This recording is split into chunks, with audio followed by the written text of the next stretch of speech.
Would you join me, please, to welcome Kiran Tevtiya?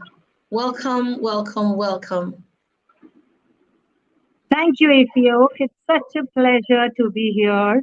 And Yes, it thank you for is. the invite. And I look forward for a wonderful evening. Yes, yes, yes. Thank you.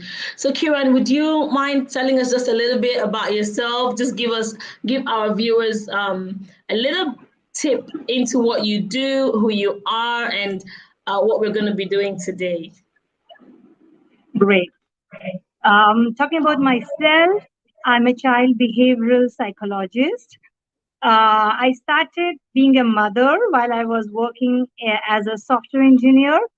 And that's when my passion and my interest began in raising the children, observing them. I read a lot of books, acquainted myself with child behavior, how it works. And then I professionally moved towards that when I did my master's in psychology and did courses in parenting, child rearing, developmental psychology. And I started practicing in daycares, preschools, and followed up by school. And now I'm having my private practice at pediatric clinics in India, in Mumbai. And that's the short part of the long. And in fact, if you okay, I'm so passionate about children that when I see people walking in my society, sometimes I just do not notice who are the parents. My eyes are just fixed on the children. I've done so much. So it's a pleasure to be here. And my primarily the work encompasses working with young children to older children, understanding what are the concerns, what is the temperamental aspect of it, what is the nature, the nurture aspect of it, where the parenting dynamics is coming in picture, where the couple chemistry is coming in picture. So I work apart from individualized with the children. I also strongly believe in family based therapy. So that's how I worked in tandem. Yes. Wow. So so you said something, you mentioned something about how you react and how you behave when you're around children. And I think that's something we both have in common. We take our eyes completely off the parents and we focus on the children. And that's something that very much happens to me all the time, all the time. So thank you so much for being here with us today. You mentioned something about family-based practice. I would really, really love for you, if we have time, to talk a little bit more about that, because it's something that we really need to hear. We're joined here already. We have Maureen. She's here with us. Thank you, Maureen, for joining us. Welcome, Maureen. Please tell us where you're joining us from. Tell us whether you're a teacher or you're an educator or you're someone who is just in love, or someone who is just in love with early childhood or children in general. Thank you so much. Welcome, everyone. So as you join us, please, just 3 things we need you to tell us. Tell us your name, tell us where you're joining us from, and tell us what you do. Are you a parent or an educator or someone who just loves children? Welcome, everyone. Welcome, welcome, welcome. Okay, so we're going to go right ahead because I know that there is a lot. This topic is very heavy, but we're going to touch it in bits and pieces and see how much we can cover within the short time that we have.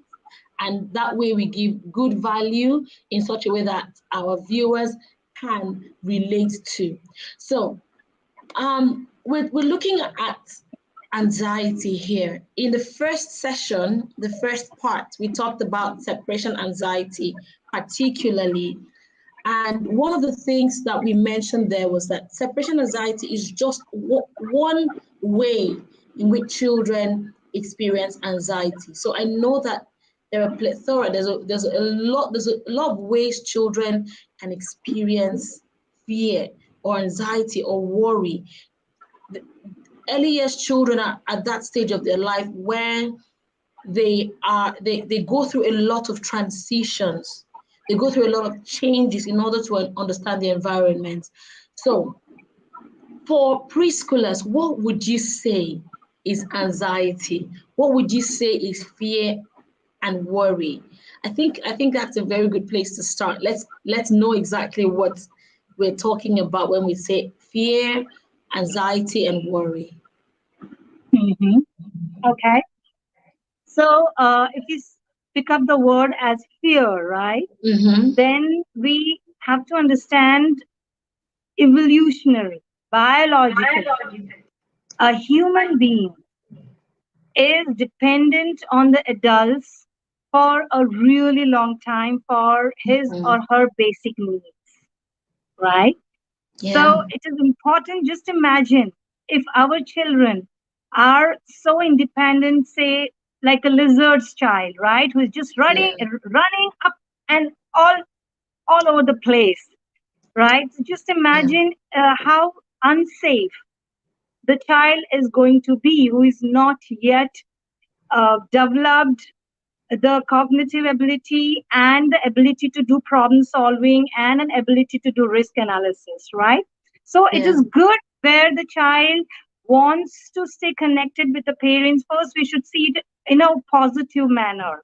Instead of thinking that, all right, my child is 2 years old and I have to make the child socially more ready. So let me start practicing, testing the child, like by taking the child to a play area and then kind of hiding behind and thinking that let me test the child. It's never a great idea. It's just going to increase the anxiety of the child. So the child has to feel completely connected with the parents and has to have the safety that the child is looking out for, right? And the confidence in the parent. So this is where the separation anxiety, which is biologically there to keep the child safe, right, is there. So we should not be pushing away the child from there. And apart from separation, the lockdown has brought in another challenge where the children got so used to. Just a while back, I was speaking to Ify, okay, where she was sharing that the preschools have started, and there are children who have lapped it up like, just waiting for it to happen. And there are children where the anxiety has been quite high.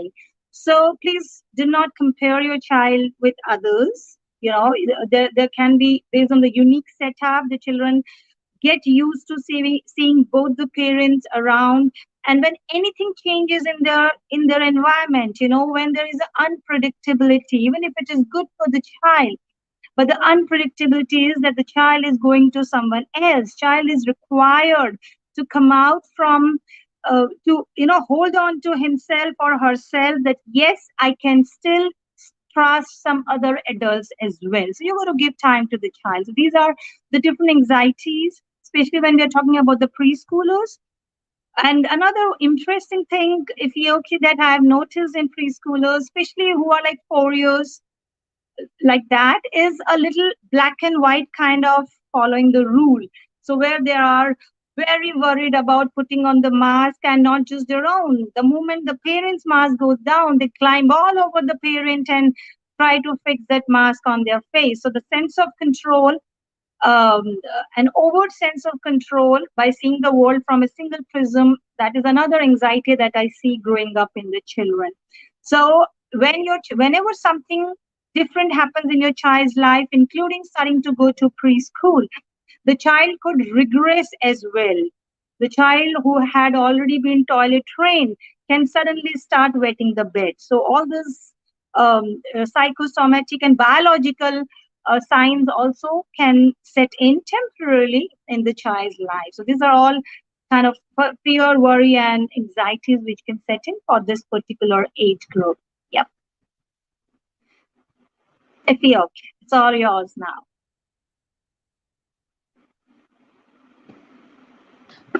All right. So from what you've actually spoken a lot. I think you've like given us a summary of what we're going home with today. You've spoken about anxiety and fear and worry. Now, are these three synonymous, or is there a difference? Or is there a relation to this with regards to preschoolers? Is there a connection between anxiety, fear, and worry, or are they the same thing when we consider with in line of preschoolers? Right. Now, if you think from preschoolers' point of view, they Yeah. have a limited vocabulary, most of Mm-hmm. them, to express exactly what they are feeling, right? They would more be towards externalizing what they are, if there is any anxiety or any fear in them. So it's very difficult to kind of separate them out. But yes, when we notice the child is getting overtly clingy to the parents, right? When the child is regressing back to Yeah. what the child was already achieved that milestone, well, the child is suddenly feeling restless in the nighttime, is not able to is getting overstimulated, or is showing a lot of resistance. Suddenly, if there's a change of behavior, that's the time when we have to kind of think about doing something, or maybe increasing our connect and comfort, and if required, going for an expert or external help as well.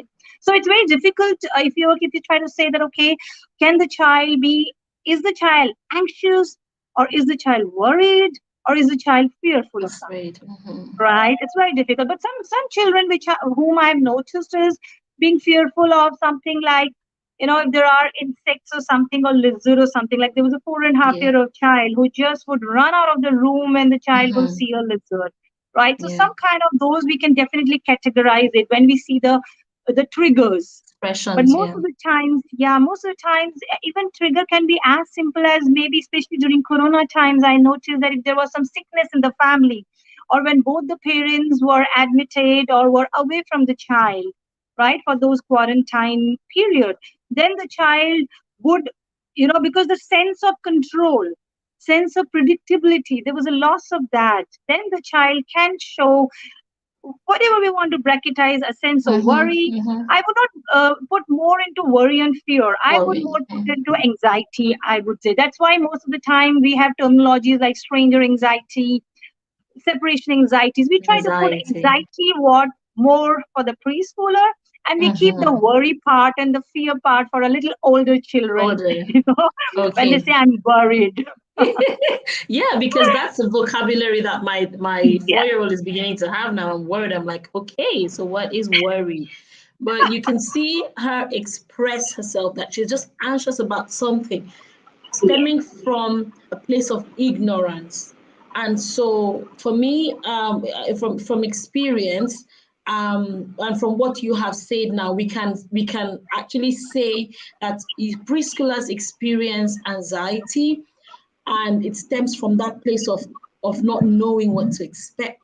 And so because of that, they can show different, they can express that anxiety in different ways, which could be fear or even worry. In fact, there is one more thing which I'm noticing in preschool, especially specifically in the pandemic, is loss of control, right? Like, the whole routine is homebound in many countries and many Mm, places right now. So there's a sense of loss of control in what all they can do around. There are too many no's around. So the child, with his age appropriate sense of autonomy which the child needs, when the child doesn't get, then there is bound to be some maladapted, what do I term it as, snatching of control in the areas where the child should not have been should trying to snatch it. So yeah. that's another area. In fact, there is one more very interesting thing which I, was speaking to one of the parents. I'm so sorry, but when we're talking about Yes. preschoolers, so many cases start jumping in my mind. So, and it's a wonderful question which you answered. Is it anxiety? Is it a fear? Is it a worry? So it's a wonderful question. So there was one particular, especially it's important to mention in the pandemic, the overexposure, because, I mean, see, it's Mm-hmm. very easy to start slamming the parents. Why are you doing it? But then they are Mm-hmm. also occupied with a lot of things during this lockdown, right? Right from the Yeah. financial security, right from taking care of their own health of the elders, youngers, there are a number of things, right? So then, and of course, in some of the cases, I've noticed that the marital discord has also increased. We're not so used to seeing each other so much, right? So then, when they're not so available for the children, Yeah. and when the child is going more towards the screen time, a lot of time when the Mm-hmm. child has been left, right, unknowingly, knowingly, whatever it is, Mm-hmm. to the, YouTube, Okay, I unregulated, where know. there's no adult who is checking. You can imagine Screen. what all the child. There's a 3.5 year old child who is subjected to all sorts of horror, the child has built up such vocabulary, accent like an Yeah. adult, tries to use humor like an adult. So you can imagine, the Yes, internet, yes. and that's more worrying for me as a counselor. The internet has become like an alternate source of blast of Parents, yeah, yeah, information for the yeah. child, and uncensored information which the child really cannot make sense of, but the child believes in that because children don't Mhm. differentiate. Young children, you can't say they should start putting filters to their learning. They're anti. They're just going to learn everything. Yes, yes, they're a blank page. Mm-hmm. Yeah, yeah. So that's one point. That exposure to screen time, Mm-hmm. unregulated, uncensored. That's another thing which can cause a lot of cognitive chaos. I know this is Yes. how it is, right? So Hmm. that's tough as well. Yeah. I'm gonna pick up on a phrase you just mentioned said something about cognitive chaos, and honestly, that is just I feel that's just the right term for it. Cognitive chaos. There's so much going on in their brains, and they're unable to even understand what's going on, let alone being able to relate to the environment. Okay, in the midst of all that chaos, and I think that's where it stems from. Now, how as adults, what do we look out for? What does anxiety look like um, in preschoolers? Speaking of cognitive chaos and being able to relate to the environment even in the midst of that chaos, what does it look like? What do we need? What are the signs that parents and educators out there need to look out for to be able to Mhm. ascertain that a child is going through anxiety, that a child is having anxiety issues? What do we look out for? Right. So the beauty about this early age is that they externalize everything, right? So most of the time, you wouldn't find a young preschooler sitting and brooding at one corner, and when you go and check and they can't explain the why part. Yeah. Oftentimes, as a parent or as an adult, we may keep saying why you are like that. It's not expected for them to answer that why, right? So, but yes, if we notice that yes, the child is becoming clingy. That's one of the reasons Mm-hmm. where the child doesn't want to leave mother at all. Like I get cases where even if the mother goes to the washroom, the child is standing right outside, Yeah. right, and is crying for the mom. And if somewhere the parents are getting the fear, that's another checklist which I tell the parents to check is: are you feeling fearful of leaving your child with someone, and are you then forced to adopt manipulative ways to make it happen, Mm.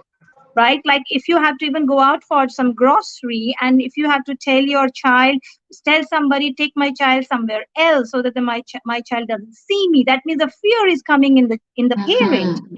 So if it reaches to that level where you are, and where you go to a store and when the child demands something, the preschooler says, I want that. Because I want and no are two beautiful, their favorite words. So when the Yeah. child says, I want, and as a parent, if you become fearful that, oh no, my child is going to lose it and I don't know what's going to happen, so let me buy it for the child. So if your actions start Mm-hmm. getting decided by the worry that what the child is going to do, I think it's a good time to kind of step back and think, because at the end of the day, Mm-hmm. children need the sense of control coming in from the parents. Yeah. So So, that is what I put it as checklist. Check in mm-hmm. yourself: are you becoming fearful of the reactions of your child? Okay. Wow, that's a big one. So, as parents, when you want to step out and you're fearful of the reaction of your children, then you might want to step back and check that your child is not going through a session or a period of anxiety or fear. Because I think, like we said earlier, that fear could be expression of that of anxiety. And so check it, honestly, I need to put this down for myself, because sometimes I have been tempted to, you know what, I'm not going to deal with this right now, I'm just going to go out on my own, because um maybe my child is hungry, or because I just don't know what to expect from that child at that moment. So but then I think if this is if this is occurring very frequently, according to you, we need to check it. So thank you very much for saying that. So early signs of anxiety, if a child is clingy or if a child is insatiable, can you speak a little bit more about that? If a child cannot be satisfied, has wants, and we feel as parents um, compelled to answer them or to give them what they want. Can you speak a little bit more on that? Right. See, one more thing, if you, which I'm noticing, especially during this time, is that the buildup of anxiety because the sleep needs of the child has not been met. Mm-hmm. Right? Oftentimes we underestimate the amount of sleep that a young child needs. Right. So, and especially I am noticing it especially happening more during the lockdown because parents are working from home. Yeah. Previously there was a routine that the child had of going coming back, and especially because of I know we all we have online schooling, with due respect to all the wonderful job the teachers are doing, but then the onus has come on the parents to make it happen for the preschoolers. And what I notice is once they have bribed, forced, or done whatever they could have done to ensure that the Done. child sat through the online schooling, they say now it's hands off and I need to relax now, right? And what they Mm-hmm. mean by relax is they're doing their own stuff and the child probably is doing something which is Else, overstimulating, child is yes. not getting the rest. Mm-hmm. Yes, absolutely. Absolutely. And to tell you, this is something that I am guilty of at some point. And so, yeah, because there's sometimes when I really need to work. I've done everything I can do for the child to get her set up, engaged. And these children are very smart, okay? And so they know that at this time, mommy is going to be engaged in something else, but I want her all to myself. And they could use that. I'm using my children as an example here.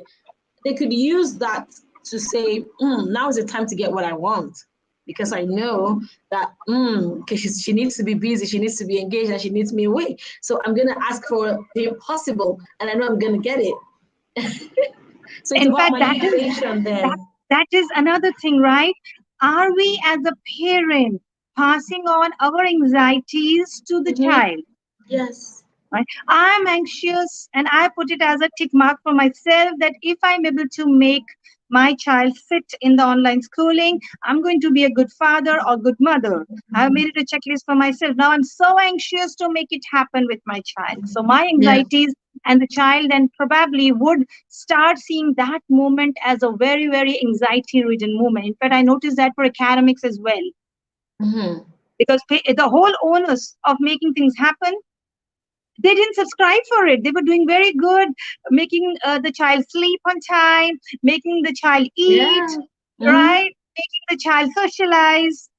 Very nice. But then now about the whole education systems, which they were See? not prepared for.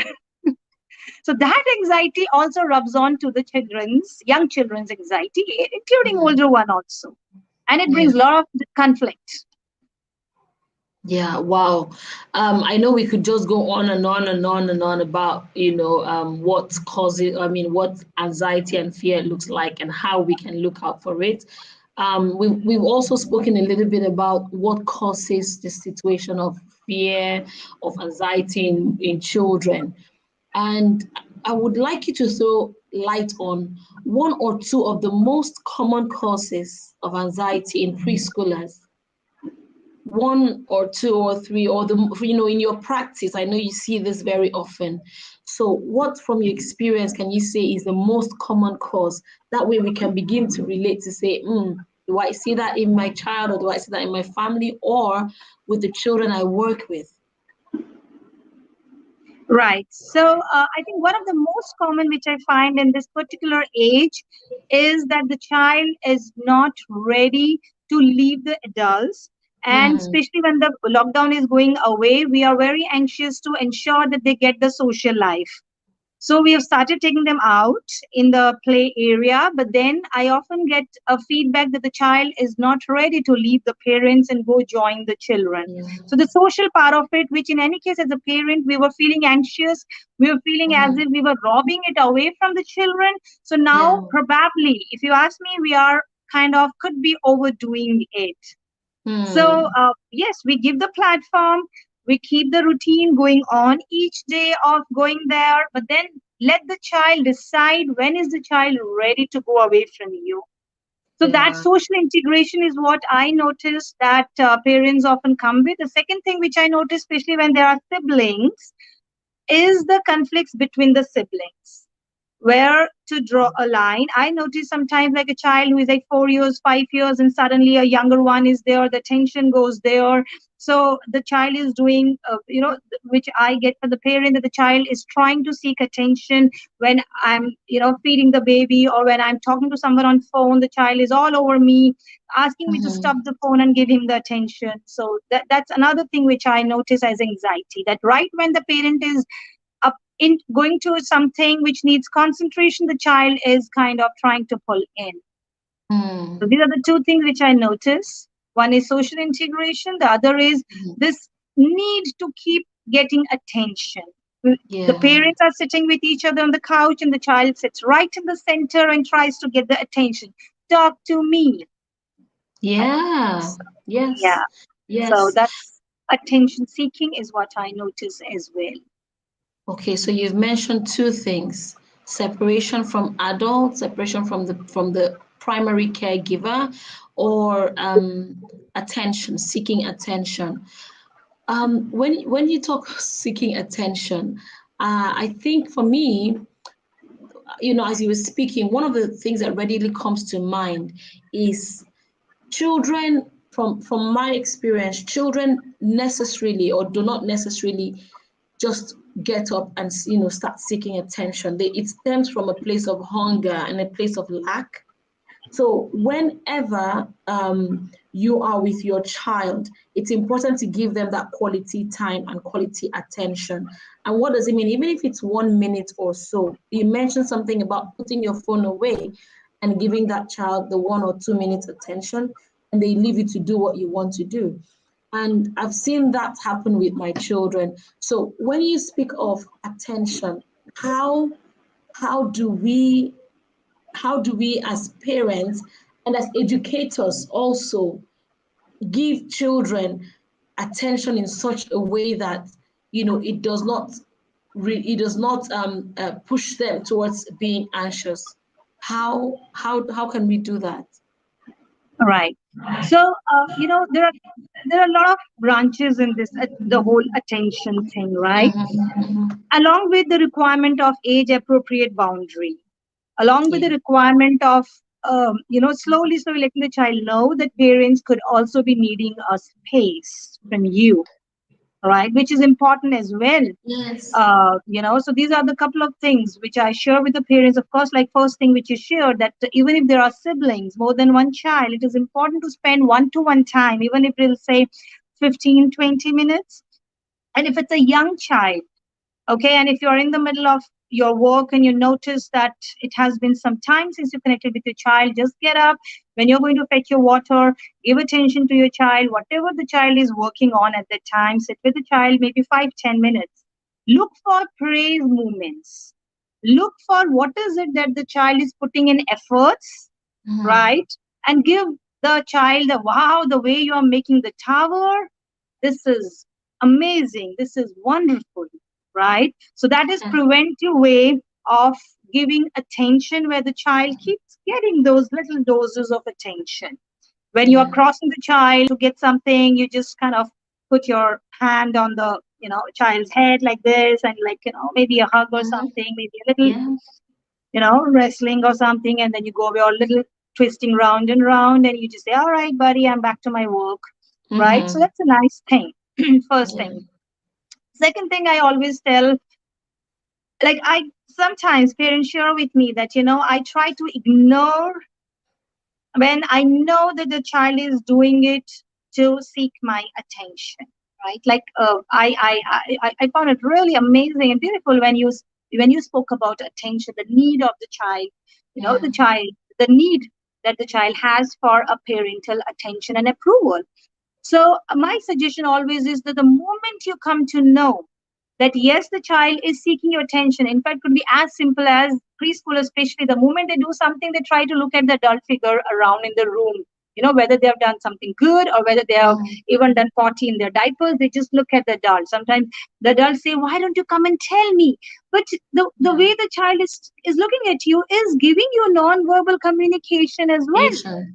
Mhm. Sometimes even this one also, I strongly believe that causes an anxiety, the verbal communication skills, because this is also an age where the child is building verbal communication.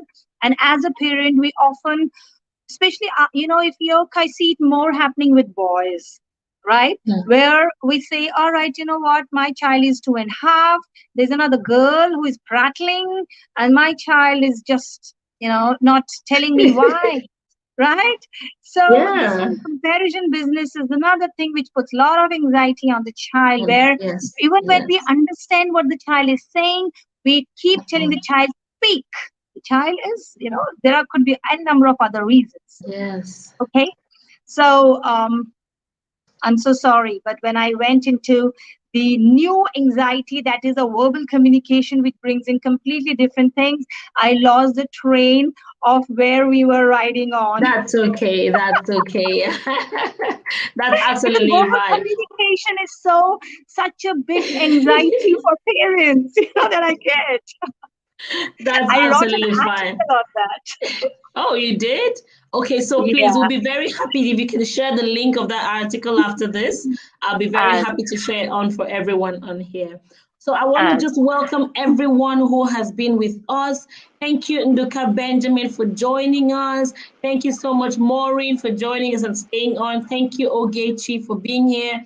And for those of you who have been coming in and out, I've been seeing you come in and out. Welcome, welcome, welcome. And please, thank you for joining us. Send this link right now to your family and friends who you know need to be here. I need to hear the value that we're giving out right now.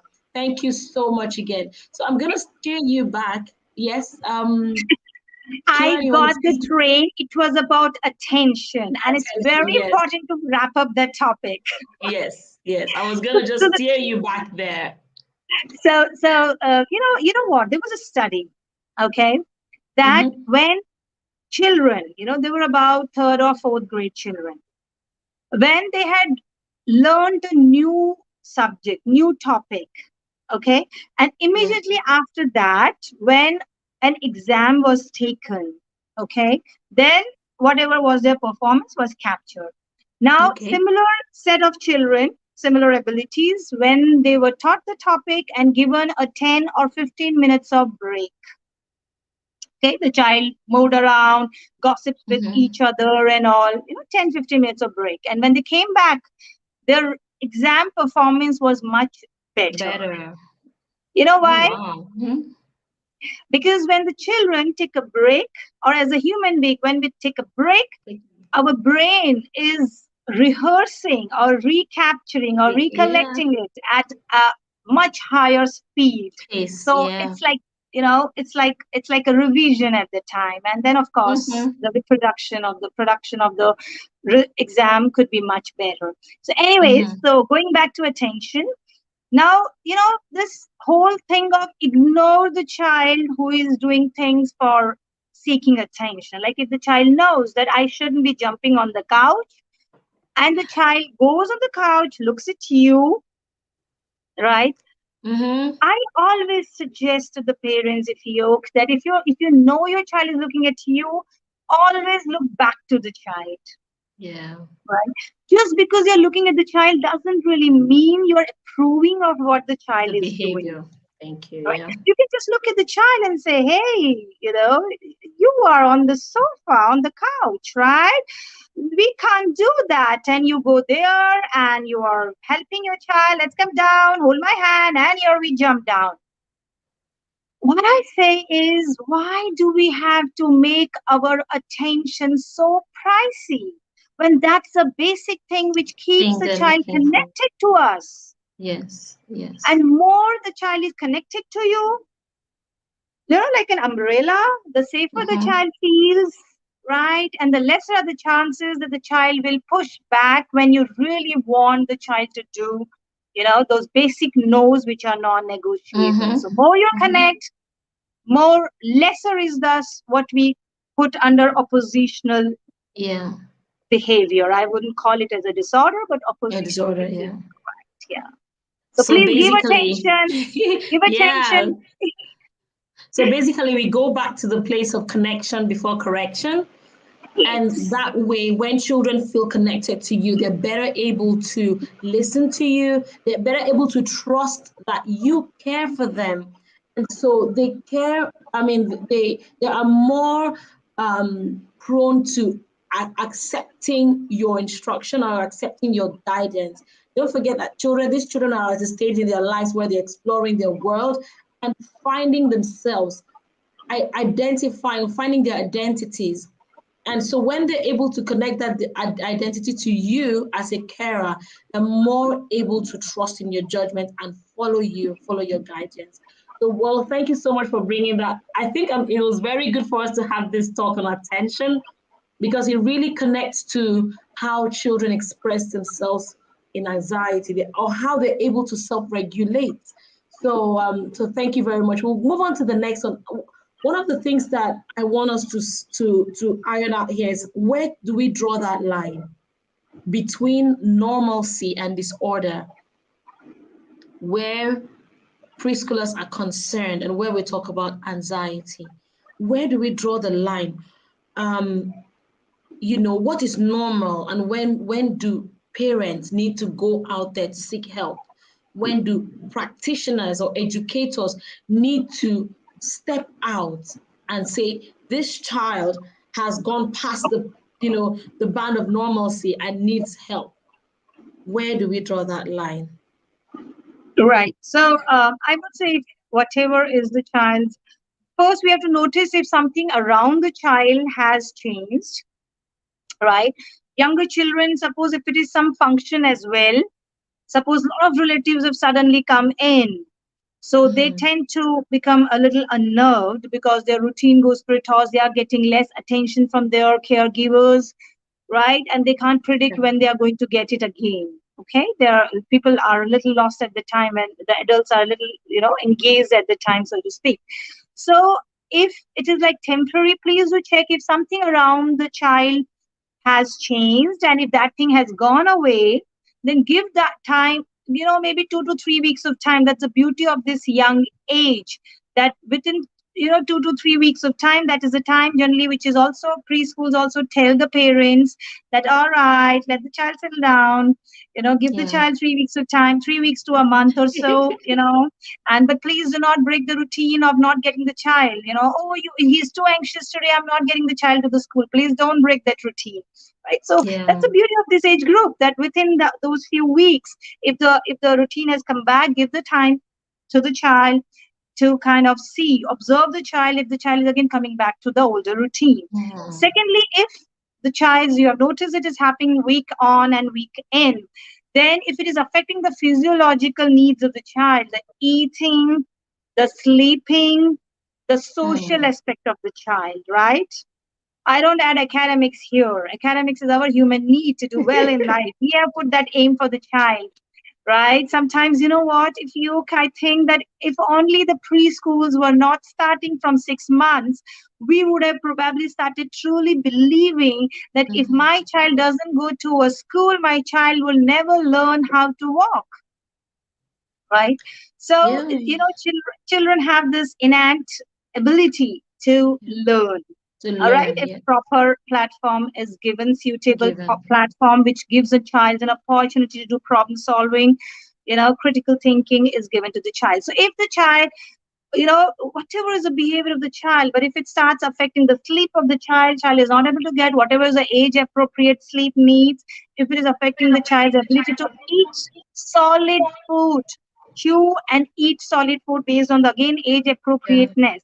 Now often, when I ask parents that it has 1.5 year old child, I start ask, okay, has the child started eating, okay, solid? Then, the parents say, yes, though the child is not having rice, the child is not having, it's vegetable or dal, but the child eats biscuit and the Yeah. child eats noodles. So I say that's not my definition of eating solids. Solid is home cooked food. Has the child started eating? So the food Mhm. part, sleep part, and connect.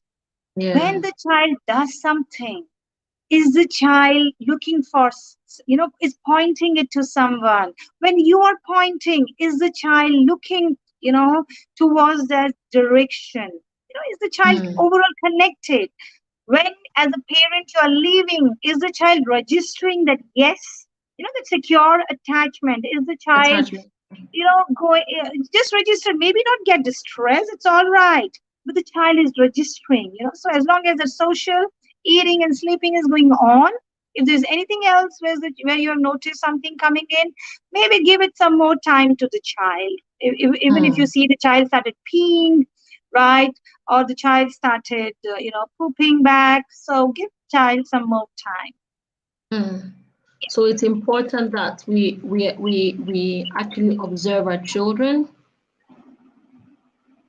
It's important that we actually observe our children to see, I mean, very closely to see when their basic needs started being affected, like food and sleep and the ability to connect. And honestly, I say these basic needs because these are one of the most important things for children at this age. So when that is being affected, then the cause for worry starts.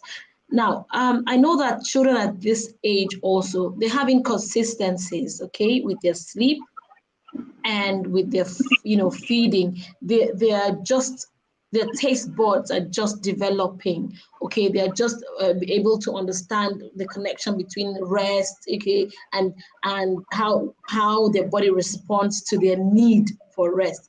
Because there's some children who know they feel sleepy, but they still fight it so much, and connecting that to anxiety, where do we say, okay, this is a problem, and how do we connect it, because Right. normally children go through that issue. Right. Sleep is very important, yes. Mhm. And that is why, we have all these experiments in 3 months to 6 months. Should we do it the CIY, cry it out way? Yeah. Should we let the child co sleep? We have so much of Mhm. research around. So you can imagine how, right from the beginning, it's so important. Important, Now, yeah. whatever we do in first 5 6 months, there's no problem with that. But slowly, slowly, having a routine. Even if, for example, I notice sometimes when parents say, "All right, you know what, my child, we were busy throughout the day. The child couldn't sleep, so when the child came back, slept at around 5 p.m. in the evening." And then got up at around 6:30. So of course the child wouldn't be sleeping by 9:30 or Yeah, 10. yeah. I would still say, no matter what, your routine should still be the same. That you'd say, all right, it's time to go to sleep. Whatever is your routine of sleep, do it at the same time. You turn off the lights. And generally, our definition of sleeping for the child is make child sleep. You can't Mm. take that as your aim, right? Make child Yeah. sleep. We can give a platform to the child that, there's a consistency in the routine. After that, once as a parent, we are slid back, and, if it is for younger children, most of the younger children would be, maybe in the same room or this different room, whatever is your family set up. So if you've Mhm. said your goodbyes and good nights and all, then, if you can just go back to your room, or if you are co-sleeping, then you just lie down and you pretend you're sleeping. In matter of whether your child decides to get up and go grab a toy and starts playing with it, as long as the Play. lights are off, as long as it is not screen-based device, as long as it is safe. So if you're worried that my child will run out of the room, just latch the room, right, before sleeping, so that you get that peace of mind, and let the child Right. roam around in the room, you know, um, and maybe sleep over the toys. Mhm. Because we have to understand, the more we keep doing these efforts of, especially for a 1.5 2 years 3 years, the child is going to get heavier. Right. Sometimes, Yeah. parents come to me and say, my child can't sleep till I don't do, is rocking and just like, how long will you do? Do that, yeah. Sometimes, the child gets up at 2 and oh my God, we have to make him sleep, but then he just doesn't sleep. So we make him Mm-hmm. watch YouTube for some time. All right, you watched it, now go to sleep. Whatever the child says, bring me water. We get the water. Then the child says no. So we don't know what the child is thinking. Hello. So you're stimulating the child so much at the dead of the Exactly, night. exactly. And that's not the problem, if you. The problem is the parent. Next day, the child can afford sleeping longer. Parent cannot afford sleeping longer the next day. They have a routine, and then they would be emotionally distressed. And because Mm-hmm. my sympathies always lie with the child, I say I want you to be in your best of emotional spirit so that you give a good Yeah, environment to the child. So you sleep. If you know that the room is properly safe for the child, you sleep. Let the child move around in the room. yeah, Yeah. yeah. So please, our touch and our voice can be stimulating for children. Our eye contact That's can be true. stimulating. So That's true. be That's very very true. careful before intervening too much. In fact, if the child is down and is crying, my suggestion is maybe you lie down with the child, minimal this, and just put your hand on the child, but you're still lying down, right? The Mm-hmm. child has the safety to maybe come Yeah, near you, yeah. right? Feel safe and connected, but then you are not stimulating the child. Yes, And then yes. maybe give it some time for 2 to 3 weeks. If the child is just not sleeping, then maybe it's a time to visit your doctor to say, see if maybe something else is Yeah. going on out there. Yeah. In fact, I'm very interested in the duration you mentioned now, 2 to 3 weeks, because sometimes as parents, we may be just very impatient and say, oh, I've tried it for 2 days or 3 days or 1 week, and we feel that that's enough.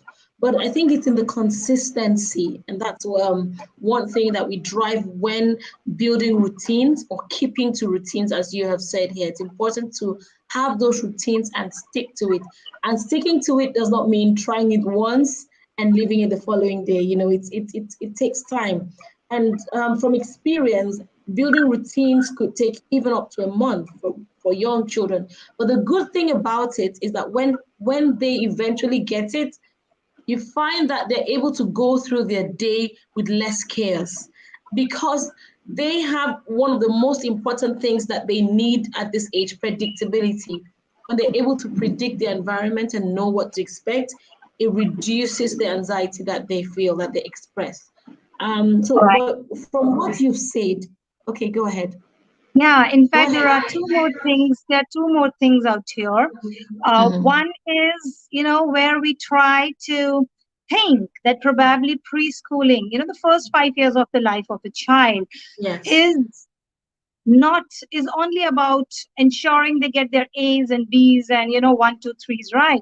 We got to understand that that's a moment when the child needs to learn to sleep on his or her own, learn to eat on his or her own by the time first 5 years of life, right? Yes. Needs to be able Yes. to get the confidence that yes, while I can keep watching my parents back, I can keep taking steps to increase my separation from them, keep going a little further inside the park, right? So these are Yeah. the three Yeah. things. If we use manipulation in any of these three things, they are bound to cause problems somewhere. For example, if you say that, all right, my job is that my child eats by hook or crook. So I put a phone in front of my child and I said, you know what, just finish it, whatever it is. Now the thing Mm-hmm. is, we got the work done, but the thing is that what are the critical, in children's age, there is something called as critical years of learning, Learning. right? Yes. That critical years of learning when go away, the screen time stays. In fact, it keeps getting 2 hours, and the child is just did not learn to enjoy the food. The child says, "I hate this, I hate that." Child has become so fussy, right? Mm-hmm. So, I mean, first we didn't give an opportunity to the child to learn, To learn. right? So we got to kind Wow. of yeah, so it's important. That's one thing. And the second thing was, sometimes when there are more adults in the house, right? We have grandparents, maybe we have some joint kind of family with our cousins and all those things. Then what happens is if the child is having meltdown out of overstimulation, lack of sleep, anxiety, separation, what Mhm. kind of anxiety, right? Then, sometimes people around the child, especially if it's one of those starry child, maybe the only girl. the only boy, the first, whatever, there's so many ones. Yes, So, yes. everybody stops their work and they're like, keep giving, oh, do this, do that, do this. It's so overwhelming for the child, so many instructions coming in. I always suggest one adult at a time. So if Mm-hmm. you are father or mother who is taking care of the child, rest, everybody should keep their routine. I know it's difficult. It's difficult to Yeah. see your child wailing, right? But then trust the adult, and keep doing your work, because when you keep doing your work around, that becomes that acts like an anchor for the child to keep bringing the child into here and now. Mm-hmm. Right? So the child Yes. in between the rages, that curves goes up, down, ups, down the Down. crest. Yes. Keep noticing what others are doing. All right, everybody else is calm. The child gets his or her calmness Come from the from there. calm adults around. And if it becomes, and I tell the adult who is taking care of the child to focus less on I need to take the child out from this Out of the emotional state situation. and put him in. That's not the aim. The aim is I need to support my child as long as my child feels. Just a moment. If you're, I think my the battery of Okay. my device is going Okay. to go. I'll just put it just so that we do not unceremoniously crumble. It's okay.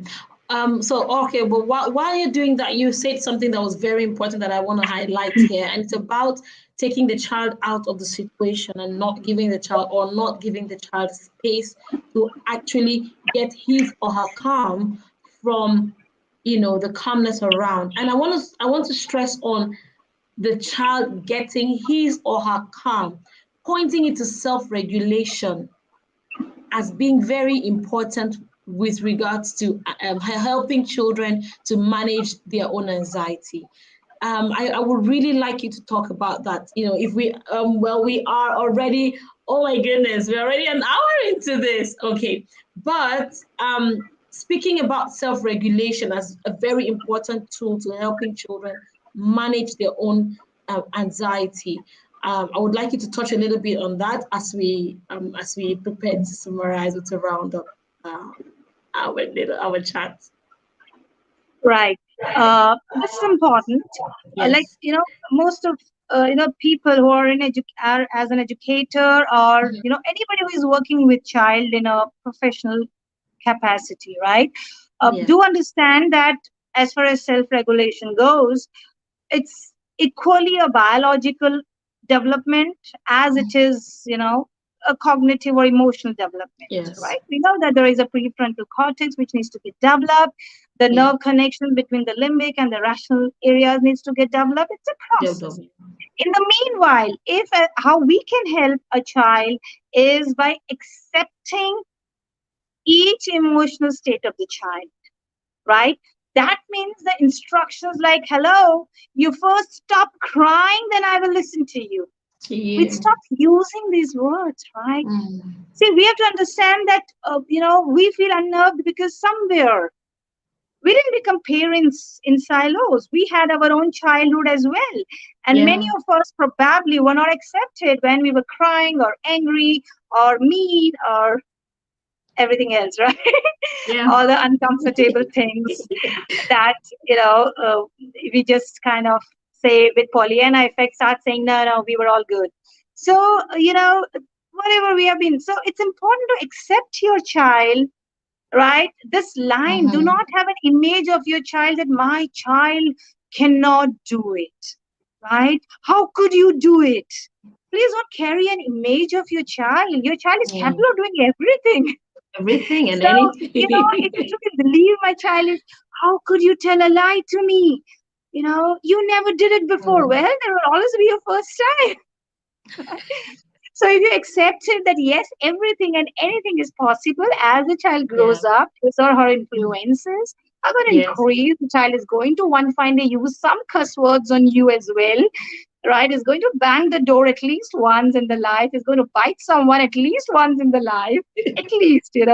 So, it's a child growing. So if you accept it, doesn't mean you're approving of it.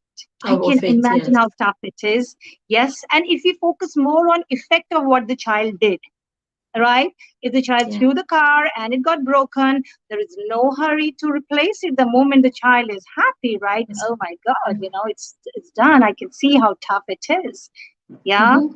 Yeah, it's tough. And you know what? Our budget for the next gift is in so and so month. So we'll go out, and if you wish, you can buy a car for yourself, Yeah. right? So this instant gratification is something which we should be aware of, Yeah. because waiting threshold and frustration tolerance is key things as well, which helps the child in the longer term.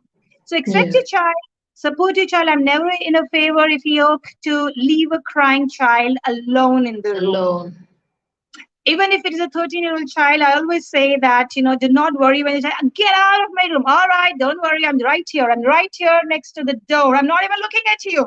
Right? I'm just reading my book. I'm not even looking at you. It works beautifully. Just the Yeah. presence that yes, there is somebody out there. And Yes. do not sometimes, especially for children, we feel, we have this biological way to protect the child. That's why, Yeah. it's all ingrained in our DNA to love a small child, find it cute. That's why even if it's an advertisement of, washing powder, they use children. It's so funny, right? But anyways, we love children in the advertisements. Yeah. So, but then we have this urge or surge to hug the crying child.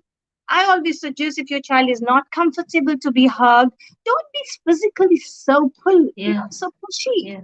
Give room to the child. Just be around as far as the child is comfortable. The child knows Comfortable. that you're there, Yes. and just use your soothing voice. If you're Mm-hmm. not comfortable, as what we say, parenting in public, right? If you're not comfortable being watched, pick up your child, go to the closest space where you and your child will be comfortable, leave your child and provide support. Keep yourself safe. As I said, do not assume the child can't do anything. And you know what? How do we carry a child? We carry a child the way a cat carries its kitten. All the limbs are Oh, away.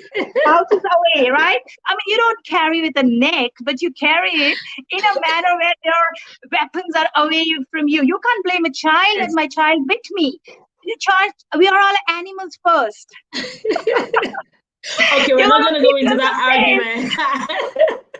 We're not going to go into that argument here, um, because that would just bring out the biologist in me, and then we'll probably have another hour and a half or two talking about that. Um, but right now, we've said a lot. We've talked about self-regulation. We've talked about delayed gratification. We've spoken a lot on this topic on how we can help preschoolers manage their fear, anxiety, and worry, and focusing basically on the fact that children, basically preschoolers precisely, express anxiety. They could be afraid of something, and because of that they express emotions of anxiety in different ways, and they may worry about something, but that's the expression of that worry is anxiety. And so basically for preschoolers, the word we use is anxiety, and that's where we hear of separation anxiety and the rest of them. So yeah, and we've also talked about what to look out for and when to seek for help as a parent or as a teacher. When you find that your child's basic needs are affected, then you might want to step back and do proper observations in order to help you find help for that child. Now, finally, from everything we have said here today, I would like you, Kiran, to just tell us what are the most important things that parents first should look out for. What do they need to know with regards to anxiety and their preschooler? And then we'll go over to the teachers, to educators. What's the most important thing that they need to bear in mind when helping a child during a difficult phase? Right. If it's, Um, yeah, yeah, it's good that we have to keep bringing the educator's angle also yes, here. I'm a yes, strong proponent of it takes a community to raise a child, and as a parent also we should allow other players also to participate in raising the child, right? It does a lot good to the child. So I would first go to the educator because we didn't take it up at all in the whole session. I think as an educator, it is very important. I was associated with the school and preschool as well. So it's very important to just, let the child speak, right? Without judging, without saying, oh, you are a bad boy or a good girl or a good boy or a bad girl, without labeling the child, Labeling, yeah. right? And without having an image of the child, pre-image of the child that, oh, here he goes or here she goes Again, disturbing the class yeah. again, right? the Tell me child, about it. the child who is working so hard to ensure that he or she being heard. As I say, we, as an educator especially, you probably cannot control to a great extent what environment the child could be getting back at home. But then if only the child sees that adult in you who can give that safety and comfort to the child just by listening to the child, and maybe those looking for those praise moments for efforts, the child is going to be fine.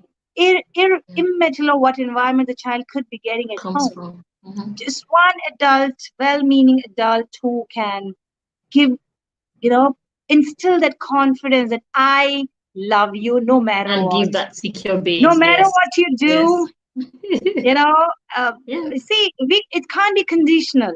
It can't be, it can't have conditions like, you behave this way, then I'm going to Then I'm trust gonna, you. yeah. We got to keep trusting, Yeah. right?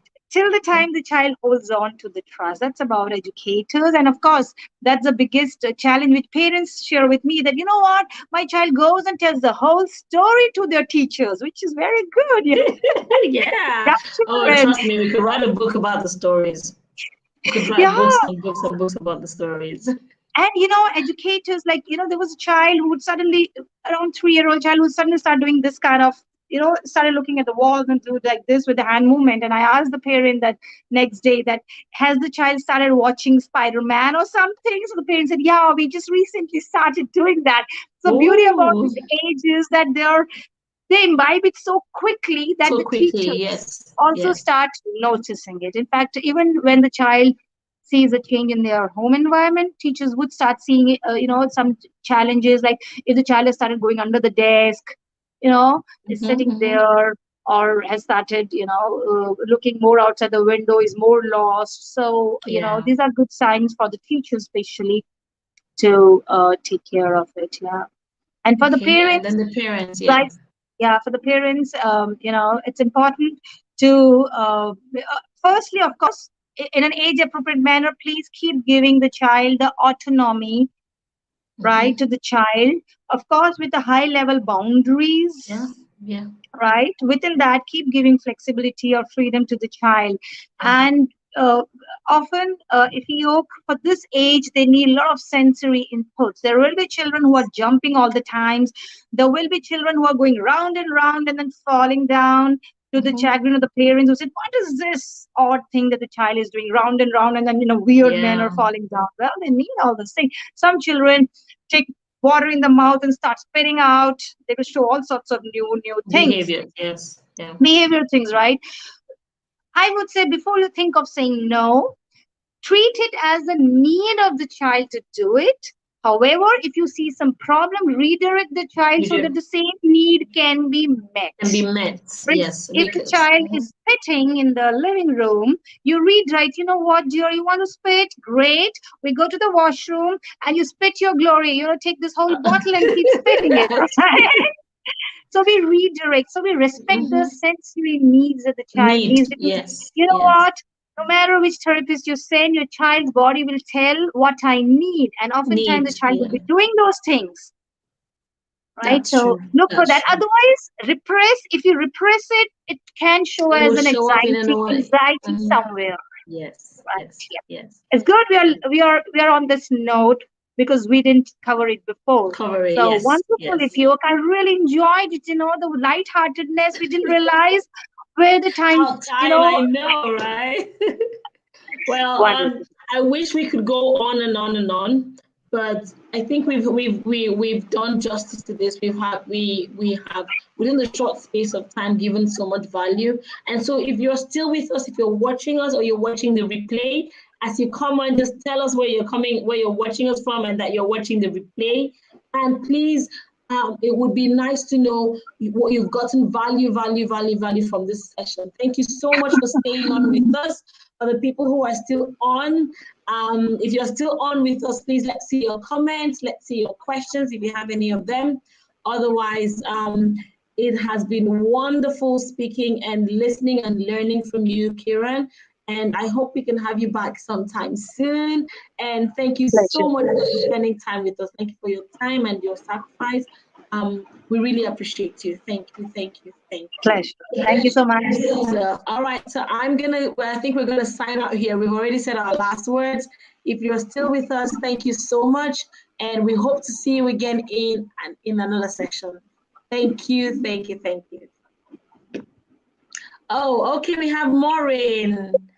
Maureen here says, oh, she's tuning in from Abuja, Nigeria. She said, wonderful session. Maureen has been with us from the beginning until the end.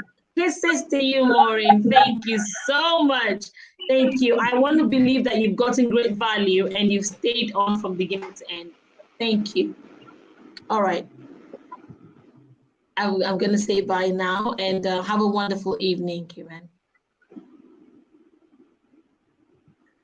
All right. Bye, everyone. Okay.